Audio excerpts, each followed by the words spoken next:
America called MotherFcker, to the brutal practice that led to sagging pants, which is a style now popular among African American males, we'll be discussing the unknown facts about slavery that still manifest today. Join us as we delve into the discussion about how the impact of slavery remains evident in our society, as many aspects of our lives and languages continue to reflect the injustices that were committed against African slaves. During slavery, the term "motherfucker" was used as a slur against enslaved men, insinuating that they had engaged in sexual relations with their mothers. It was an extremely abusive and dehumanizing term, which was often used by the white slave owners as a way to denigrate and degrade black men in the era of slavery. Sadly, this term is still used today, and its roots can be traced back to the sexual abuse and humiliation that black men were subjected to during slavery. To further humiliate and reduce the ego of black men, they were forced into having sexual relations with their mothers. In certain instances, many of them were compelled to engage in sexual acts with their mothers in the presence of their family or perform such acts in front of white spectators for entertainment. While on slave breeding farms, male slaves were also forced into sexual relations with numerous women, including their mothers and family members. This horrific practice ultimately gave rise to the coining of the term "motherfucker." The brutality extended beyond mere physical harm, encompassing psychological trauma and profound humiliation inflicted upon African American men and their loved ones. Families and fellow slaves were forced to refer to these men using the degrading term "motherfucker." This dehumanizing term has persisted not only among African Americans, but also among other people, being used to insult each other during conflicts or arguments. The distressing sexual exploitation and degradation experienced by black men throughout the era of slavery extended beyond coerced relations with family members. These men also endured the dehumanizing act of rape at the hands of their homosexual white masters, which further demeaned and emasculated them. This tragic part of history gave rise to the practice and term known as sagging, which symbolizes the enduring impact of these atrocities. During slavery, many white owners committed heinous acts of sexual violence against both adults and children within their enslaved community. Male slaves who attempted to run away from captivity or attempt a rebellion against their white masters are often victims of rape, which was done to humiliate and emasculate them.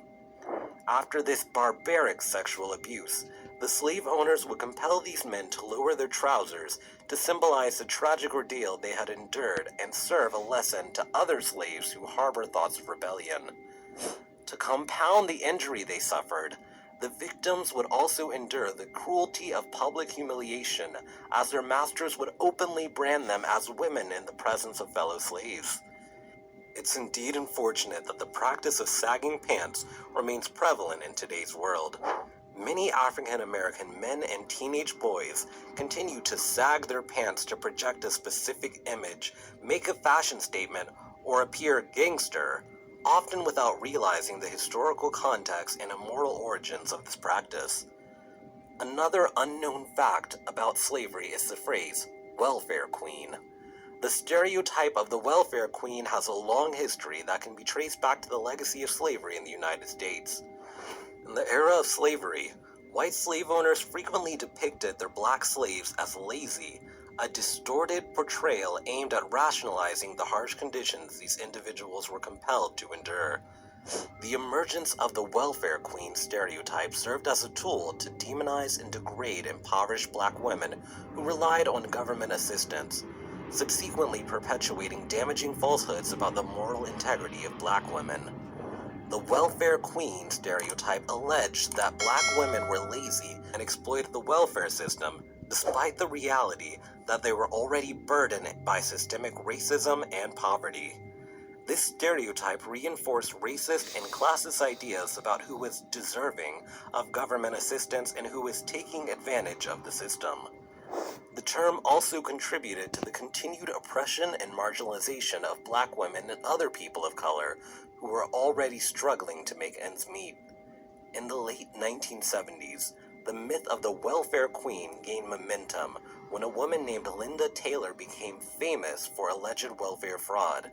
She was accused of allegedly collecting benefits through various identities, false names, and addresses to secure a larger sum of money than she had legitimately deserved.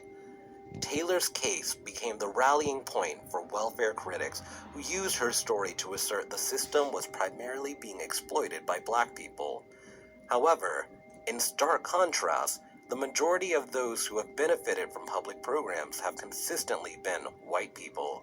Unfortunately, the stereotype of the welfare queen had real-world consequences, leading to reforms that made it harder for people, especially African Americans, to access the benefits they needed. The narrative was also used to justify cuts to social programs that unfairly affected low-income families and communities of color. The negative depiction of Linda Taylor extended beyond welfare fraud, as she was also painted as a promiscuous woman. This further fueled the stereotype of the term Jezebel, or hypersexual black woman, a portrayal deeply rooted in American culture and perpetuated by the racist and sexist portrayals in the media, persisting even to this day. The labels Jezebel and hypersexual attributed to black women trace their origins back to the sexual violence and exploitation endured by black women during slavery. White men who raped and assaulted enslaved black women would justify their actions by portraying them as sexually promiscuous, making it seem as though the women had been the ones who instigated the assault. Female slaves who refused to submit to sexual relations with their masters were either sold, brutally punished, or threatened with family separation.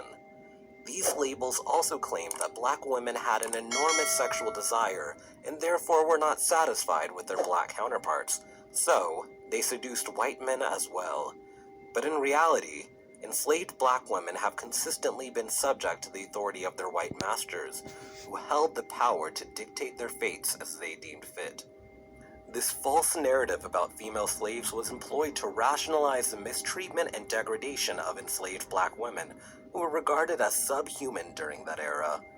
Sadly, the labels of Jezebel and hypersexual for black women continue to persist in our society, perpetuating the demanding and objectifying treatment of not only black women, but of women in general. While we reflect these lesser-known facts about slavery that persist in our modern world, we are confronted with the profound lessons they offer. The continued use of derogatory terms like MotherFcker and the practice of sagging pants not only perpetuate historical injustices, but also stand as a reminder of the enduring impact of slavery. When we understand the origins and implications of these practices and terms, we'll unlock valuable lessons that emphasize the significance of empathy, respect, and cultural sensitivity. So, as we recognize the traumatic experiences endured by African slaves, let us dismantle the harmful stereotypes and language that perpetuate their suffering. If we actively and collectively work to eradicate these remnants of the past, we'll be able to honor the resilience of those who endured unimaginable hardship and pave the way for a more inclusive and compassionate future. Now, tell us, do you know any other lesser-known facts about slavery that still manifest today? Let us know in the comments below. We'd love to hear from you.